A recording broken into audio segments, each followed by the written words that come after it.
చిన్న ఇంజెక్షన్ ద్వారా మోకాలు మరియు నడుము నొప్పులకు దీర్ఘకాలిక పరిష్కారం. డాక్టర్ ప్రకాష్ గుడిపూడి. సంప్రదించండి. Allied's pain and pain management centre, Hyderabad. Kakinada జిల్లాలో రాజకీయ పరిణామాలన్నీ కూడా శరవేగంగా మారుతున్నాయి. ప్రధానంగా చూసుకుంటే కాకినాడ జిల్లాలో ముఖ్యంగా ఉన్నటువంటి మాజీ మంత్రివర్యులు ముద్రగడ పద్మనాభం జనసేనలో చేరుతున్నారంటూ ప్రచారం అయితే జోరెందుకుంది. ముఖ్యంగా చూసుకుంటే నిన్న అయితే జనసేన నాయకులు దానికి ఉదాహరణగా నిన్న కలవడం జరిగింది. అలాగే బొలిశెట్టి శ్రీనివాస్ కావచ్చు, అలాగే కొంతమంది కాపు జేఏసీ నాయకులు కూడా కలవడం జరిగింది. ఈ రోజు ఉదయం కూడా టీడీపీ నేత ఎవరైతే ఉన్నారో అలాగే జగ్గంపేట నియోజకవర్గ టీడీపీ ఇన్ఛార్జ్ జ్యోతుల నెహ్రూ కూడా కలవడం జరిగింది. దీంతో మొత్తం కాకినాడ జిల్లాలో రాజకీయ చర్చ అయితే మొదలైంది. అంటే జనసేన నుంచి బరిలో ఉండబోతారా అనేది కూడా మొత్తం చర్చనీయాంశంగా మారింది. దీనిపై ప్రధానంగా రాజకీయ పరిణామాలు ఏ విధంగా ఉన్నాయి, అసలు దీనిపై ఎటువంటి సందర్భంలో మరిన్ని విషయాలు మనతో మాట్లాడేందుకు ప్రతిపాదన జనసేన ఇన్ఛార్జ్ ఉన్నారు. అలాగే వరుపుల తమ్మయ్య బాబు గారు మరిన్ని విషయాలు అడుగుతాం. సార్ చెప్పండి, ఏంటి రాజకీయ పరిణామాలు శరవేగంగా మారుతున్నాయి?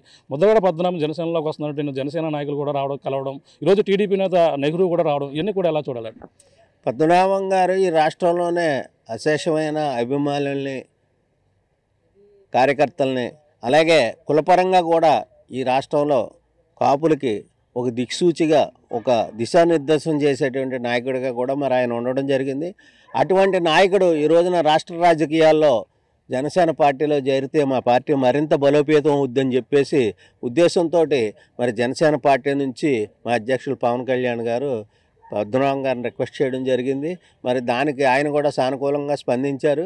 మరి తరువాత జరిగే పరిణామాలు మీరందరికీ కూడా తొందరలోనే తెలుస్తాయి. ఖచ్చితంగా పద్మనాభం గారు జనసేన పార్టీలో చేరేటువంటి అవకాశాలు ఎక్కువగా ఉన్నాయని చెప్పేసి మేము భావిస్తున్నాం.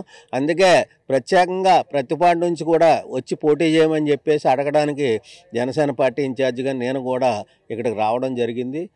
అయితే ఆయన కొన్ని కారణాల వల్ల బయటకు వెళ్ళడం వల్ల మాట్లాడడం జరగలేదు. సాయంకాలం మళ్ళీ ఆయన నా రిక్వెస్ట్ని ఆయన ముందు ఉంచడం జరుగుతుంది. పద్మనాభం అనేటువంటి వ్యక్తి ఈ రోజున రాష్ట్రంలోనే ఒక అపరిమితమైన శక్తి. ఆయన అంటూ ఏ పార్టీలో చేరితే ఆ పార్టీకి విపరీతమైన బలం వస్తుందని చెప్పేసి ప్రజల యొక్క నమ్మకం. అంటే ముఖ్యంగా చూసుకుంటే గతంలో కొన్నాళ్ళ నుంచి కూడా వైసీపీలో చేరుతున్నారు. వాళ్ళ కుటుంబ సభ్యులు మొత్తం తనయుడు కావచ్చు ఇద్దరు కలిపి వెళ్తున్నారని చెప్పేసి ప్రచారం జోరెందుకుంది. ఈ నేపథ్యంలో నిన్న జనసేన నుంచి రావడం, పిలుపు రావడం, ఇవన్నీ కూడా ఎలా చూడాలి పరిణామం? అదిగో పులి అంటే ఇదిగో తోక అనేటువంటి సమాజంలో ఉన్నామండి మనం. పద్మనాభం గారు ఏ రోజున కూడా వైసీపీలో చేరతానని కానీ వాళ్ళ అబ్బాయి చేరతాడని కానీ ఎప్పుడు చెప్పడం జరగలేదు. అవన్నీ మన ఊహాగానాలు. ఇప్పుడు కూడా మేము రావడం జరిగింది కాబట్టి మాకు ఈ ప్రహారీలోంచి వచ్చి ఆయన ఇంట్లోకి కూర్చునే అవకాశం ఇచ్చారు కాబట్టి జనసేన పార్టీలో చేరేటువంటి అవకాశం ఉందని మేము భావిస్తున్నాం. ఆయన స్వయంగా పవన్ కళ్యాణ్ గారితో మాట్లాడగానే ఏ విషయం తేల్చడైనా ఆయన పద్ధతి, ఆయన నైజం అది. ఆయన మనసులో ఉన్న మాట స్వయంగా ఆయన చెప్పే వరకు కూడా మనం ఎవరో కూడా ఊహాగానాలకు తెరతీయాల్సినటువంటి అవసరం లేదు. అంటే నిన్న బొలిశెట్టి శ్రీనివాస్ గారు ఆయన రావడం, నిన్న పవన్ కళ్యాణ్ గారి సూచనల మేరకు ఆయన వచ్చి ఇక్కడ మాట్లాడడం జరిగిందంటారా? అవునండి, అది మట్టుకు కరెక్టు. పవన్ కళ్యాణ్ గారు ఈ యొక్క పద్మనాభం గారు మా జనసేన పార్టీకి వచ్చి ఆయన మాకు మద్దతు తెలిపి మన పార్టీలో రాజకీయంగా ఆయన మామూలుగా యాక్టివిటీ మొదలు పెడితే జనసేన పార్టీ ఇంకా బాగా బలోపేతం అవుద్ది. ఏదైతే ఈ రాష్ట్రంలో రాజకీయాల్లో ఈ తప్పుడు రాజకీయాలు చేస్తున్నటువంటి జగన్మోహన్ రెడ్డిని ఇంటికి పంపించే కార్యక్రమం చేయడానికి ప్రతి ఒక్కరిని కలుపుకుని వెళ్తున్నటువంటి పవన్ కళ్యాణ్ అందులో భాగంగానే మరి ఈ ముద్రగడ పద్మనాభం గారిని కూడా కలుపుకుని వెళ్తే ఇంకా చాలా బాగుంటుంది. పార్టీలన్నీ బలోపేతం అవుతాయి, ప్రజలందరూ కూడా సంఘటితం అవుతారని చెప్పేసి ఆయన స్వయంగా పద్మనాభం గారికి లేఖ రావడం జరిగింది. ఆయన కూడా దాని మీద సానుకూలంగానే స్పందించారు. తొందరలోనే మరి ఇరువురు నాయకుల కలయిక ఉంటుంది. వాళ్ళిద్దరూ మాట్లాడుకున్న తర్వాత ఈ విషయం మేము చెప్పగలుగుతాం. అంటే గతంలో వారాహి యాత్ర సమయంలో పవన్ కళ్యాణ్పై ముద్రగడ పద్మనాభం గారు ఒక లేఖ కూడా చేయడం జరిగింది. గతంలో పిఠాపురం నుంచి పోటీ చేస్తే నేను కూడా పోటీ చేయడం సిద్ధంగా ఉన్నానంటూ ఒకరిపై ఒకరు చేసుకున్నటువంటి పరిస్థితి. దానికి పవన్ కళ్యాణ్ కూడా సానుకూలంగా మామూలుగా పెద్దవారు తీసుకున్నటువంటి వ్యాఖ్యలంతే సానుకూలంగా మామూలుగా స్వీకరించాలంటూ ఒక వందభావంతో చెప్పడం జరిగింది. ఈ పరిణామాల మధ్య మళ్ళీ ఏ విధంగా జనసేనలో ముద్రగడ పద్మనాభం ఉండగలరు? ఈ కాపులు ఈ రాష్ట్రంలో విశేషమైన సంఖ్యలో ఉన్నారండి. దాని మీద ఇక్కడ డివైడెడ్ రూల్ పాలసీ ఎక్కువగా ఉపయోగిస్తుంటారు మిగిలిన పార్టీల వాళ్ళు, కులాల వాళ్ళు కూడాని. అటువంటి పద్ధతిలో ఈ రోజున పద్మనాభం గారు కానీ కళ్యాణ్ గారు కానీ ఈ విధంగా ఇదే ఉండొచ్చు. కానీ వాళ్ళిద్దరికీ డైరెక్ట్గా ఎటువంటి కక్షలు కార్పణ్యాలు లేవు.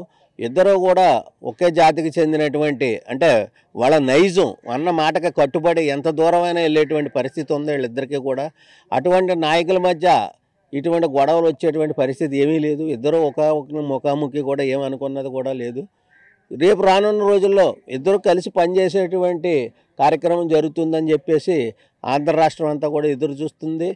ప్రత్యేకంగా మా జనసేన పార్టీలో ఉన్నటువంటి మేమందరం కూడా ఆశాభావం వ్యక్తం చేస్తున్నాం. అంటే అప్పుడు ఆ సమయంలో చేసిన కామెంట్ నిరసనగా కొంతమంది కాపు నేతలు కొన్ని కామెంట్లు కూడా చేసిన పరిస్థితి, ఉప్మాలకు డబ్బులు కూడా ఇచ్చేస్తున్నాం అంటూ తిరిగి కామెంట్ చేసిన పరిస్థితి కూడా గతంలో చూసాం. ఆ పరిణామాల మధ్య ఇప్పుడు మళ్ళీ జనసేనలోకి వస్తే పరిణామాలు ఎలా ఉంటాయంటారు? అందరూ కూడా ఆహ్వానిస్తారట. ఏమండి, ముద్రగడ పద్మనాభం గారు ఇంట్లో పెళ్లికో, ముద్రగడ పద్మనాభం గారు ఇంట్లో కార్యక్రమానికో ఆయన ఏమీ చేయలేదు.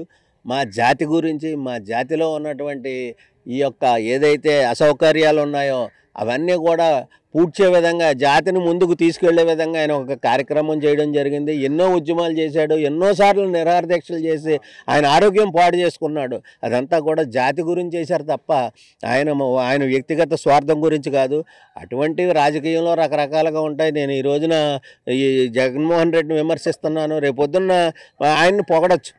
నరం లేని నాలుగేది, దానికి ఏం సంబంధం ఉండదండి. పద్మనాభం అనేటువంటి వ్యక్తి నిజంగా ఒక ఆకాశంలో చుక్కలాంటి మనిషి. ఆయన మీద ఉమ్మేసిన తిరిగి మన మీదే పడుతుంది. అది ఆయన యొక్క వ్యక్తిత్వం ఈ రాష్ట్ర ప్రజలకు తెలుసు. ఎందుకంటే ఆయనకి రాష్ట్ర మంత్రి పదవి ఇస్తే తృణప్రాయంగా 5 నిమిషాల్లో రిజైన్ చేసి ఎవరికి చెప్పకుండా ట్రైన్లో వచ్చేసినటువంటి వ్యక్తిగత చరిత్ర ఆయనకు ఉంది. ఈ రోజున ఒక ఎంపీటీసీ పదవి ఉంటే ఆ పదవిని అడ్డెట్టుకుని 6 పార్టీలు మారిపోతున్నటువంటి వ్యక్తులు ఉన్నటువంటి రాష్ట్ర రాజకీయాలు, సమాజం కూడా అటువంటి పరిస్థితిలో ఉంది. పద్మనాభం గారు అటువంటి వ్యక్తి. ఒకవేళ ఎవరైనా కొంచెం తెలుసో తెలియకో ఆ రోజు బాధకొలిది అంటే అని ఉండొచ్చు, కానీ జనసేనలో ఆయనకి ఎప్పుడు ఆల్వేస్ వెల్కమ్, ఆయనకి ఎప్పుడు గేట్లు తెరిచుంటాయి. మా అధినాయకుడు, మా రాష్ట్ర అధ్యక్షులు పవన్ కళ్యాణ్ గారు ఒక పద్మనాభం గారు అంటే విశేషమైన ఆదరాభిమానాలు, ప్రేమాభిమానాలు ఉన్నటువంటి వ్యక్తి. మరి ఖచ్చితంగా ఈయన ఈ జనసేన పార్టీలో కళ్యాణ్ గారి తర్వాత పద్మనాభం గారి స్థానం ఎప్పుడూ సుస్థిరంగానే ఉంటుందని చెప్పేసి మేము భావిస్తున్నాం. ఈ పండగకి ఈ శుభవార్త 2-3 రోజుల్లో ఉండే అవకాశం ఉందా? ముఖ్యంగా జనసేన ముఖ్య నాయకులు రావచ్చు అంటున్నారు, పవన్ కళ్యాణ్ కూడా వచ్చే అవకాశం ఉందంటారా? జనసేన ముఖ్య నాయకులు వచ్చి మాట్లాడిన తర్వాతే పవన్ కళ్యాణ్ గారు వచ్చేటువంటి అవకాశం ఉందండి. అంటే ఈ పండగ కాబట్టి మన ఆంధ్రులందరికీ కూడా, మన హిందువులందరికీ కూడా చాలా ఈ పండగ చాలా విశిష్టమైనది. కాబట్టి ఈ పండగ 4 రోజులు అందరూ కూడా కుటుంబాలతోటి, బంధుమిత్రులతోటి గడపడానికి ఆలోచిస్తూ ఉంటారు. కాబట్టి ఈ పండగ వెళ్ళిన తర్వాత ఈ కార్యక్రమం ఉండొచ్చండి. తన కుమారుడు వస్తారా లేదా పద్మనాభం గారి బరిలోకి వస్తారు? ఎక్కడి నుంచి పోటీ చేసే అవకాశం ఎక్కువగా కనపడుతుంది? ముద్రగడ పద్మనాభం గారి మనసులో మాట, ఈశ్వరుడు మనసులో మాట మనం ఎవరో చెప్పలేమండి. ఆయన ఇష్టం, ఆయన చెప్పగలుగుతాడు. అంటే పిఠాపురం నుంచి పోటీ చేస్తారని చెప్పేసి ప్రచారం కూడా జరుగుతుంది, ఎలా చూడాలి? ఆయనకి ఈ కాకినాడ జిల్లాలో ఏ నియోజకవర్గం కావాలంటే ఆ నియోజకవర్గం నుంచి పోటీ చేసే అవకాశం మరి తప్పకుండా ఉంటుంది. అటువంటి నాయకుడు ఆయన. నేను ఇక్కడ రావడానికి కారణం ఏంటంటే ప్రతిపాడు నుంచి పోటీ చేయమని రిక్వెస్ట్ చేయడానికి వచ్చాను ఆయన్ని. ఆయన ఏ సీటు కోరుకుంటే ఆ సీటే తప్పకుండా మేము ఇవ్వడం జరుగుతుంది. పొత్తులో భాగం ఉన్నా సరే చంద్రబాబు నాయుడు గారితో మేము మాట్లాడి, ఆయనే పవన్ కళ్యాణ్ గారు మాట్లాడి ఆయన కోరుకున్న సీటు తప్పకుండా ఆయనకి ఇచ్చేటువంటి కార్యక్రమం మీరు కూడా త్యాగం చేయడానికి సిద్ధపడ్డారు ముద్రగడ? ఖచ్చితంగానండి. ముద్రగడ పద్మనాభం లాంటి వ్యక్తి మరొక మారు ప్రతిపాడు నియోజకవర్గానికి వచ్చి పోటీ చేస్తే ఖచ్చితంగా మా నియోజకవర్గం మళ్ళీ బాగుపడుతుంది. ఆయన 4 సార్లు ఆ నియోజకవర్గం నుంచి నెగ్గడం జరిగింది, మంత్రిగా చేశారు, కొన్ని ఉపయోగకరమైన కార్యక్రమాలు చేయడం కూడా జరిగింది. ప్రస్తుత పరిస్థితుల్లో మరొక మారు మళ్ళీ ఆయన అక్కడికి వస్తే మేము ఖచ్చితంగా నెగ్గింతో మంచి మెజార్టీతోటి రేపు రానున్న రోజుల్లో మరి మా నియోజకవర్గం కూడా బాగుంటుంది. ఆయన తర్వాత ఆయనకి కష్టపడి పనిచేసేటువంటి కార్యకర్తలను గుర్తించి వాళ్ళకు కూడా ఉన్న స్థానాలు కల్పించేటువంటి గుణం ఆయన దగ్గర ఉంది. కాబట్టి ఆయన్ని ఎమ్మెల్యేగా చేసుకుని మంత్రిగా చేసుకునేటువంటి బాధ్యత మాది. తర్వాత మా ఉన్నతిగా ఆయన ఎలాగా తోడ్పడతారు. Okay sir, thank you sir. చూస్తున్నా ఇది పరిస్థితి. ప్రధానంగా చూసుకుంటే రాజకీయ పరిణామాలన్నీ కూడా కేంద్ర బిందువుగా, కెల్లంపూడి కేంద్ర బిందువుగా జరుగుతున్న పరిస్థితులు.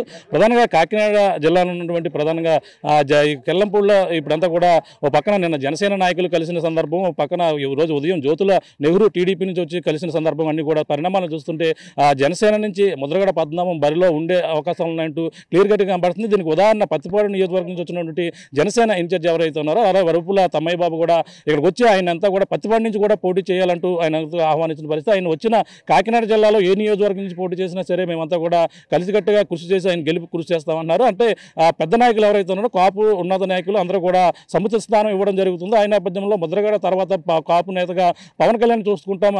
ఈ నేపథ్యంలో వాళ్ళిద్దరూ కూడా ఒక మాట అనుకున్న పెద్ద ఎందుకే లేదు, ఇద్దరు కూడా కలిసి వెళ్లేందుకు కూడా కృషి చేస్తారన్నారు. 2-3 రోజుల్లో పండగకి శుభవార్త వినే అవకాశం కూడా ఉందన్నారు. ముఖ్యంగా జనసేన సంబంధించి ముఖ్య నాయకులు కూడా నిన్న రావడం, పవన్ కళ్యాణ్ సూచనల మేరకే వచ్చి కలవడం ఆయనకైతే మా ఆహ్వానం పలికిన పరిస్థితి ఉందంటున్నారు. ఈ నేపథ్యంలో ముఖ్యంగా 2-3 రోజుల్లో నారాయణ మనోహర్ కావచ్చు, అలాగే నాగబాబు కావచ్చు, వీళ్ళందరూ కూడా ముద్రగడ పద్మనాభం ఇంటికి చేరుకుని వాళ్ళతో మాట్లాడిన తర్వాత తిరిగి మళ్ళీ పవన్ కళ్యాణ్ కూడా మాట్లాడే అవకాశం క్లియర్గా కనపడుతుంది. పవన్ కళ్యాణ్తో నేరుగా ముద్రగడ పద్మనాభం మాట్లాడిన తర్వాత తన రాజకీయ పరిణామం, రాజకీయ స్టెప్ ఏ విధంగా ఉంటుందని కూడా పూర్తి స్థాయిలో మాట్లాడిన తర్వాత నిర్ణయం తీసుకునే అవకాశం ఉందన్నారు. ఏదేమైనా జనసేనలోకి వచ్చేందుకు కూడా మేమంతా కూడా ఆహ్వానం పలుకుతున్నామంటూ జనసేన నాయకులు ఇప్పటికే చెప్తున్న పరిస్థితి ప్రధానంగా ఉంది. గత కొన్ని రోజుల నుంచి కూడా వైసీపీ నుంచి ముద్రగడ పద్మనాభం పోటీ చేస్తారు, తమ కుమారుడు పోటీ చేస్తారు, కాకినాడ జిల్లా పార్లమెంట్ అభ్యర్థిగా పోటీ చేస్తారంటూ ప్రచారం అయితే జోరందుకుంది.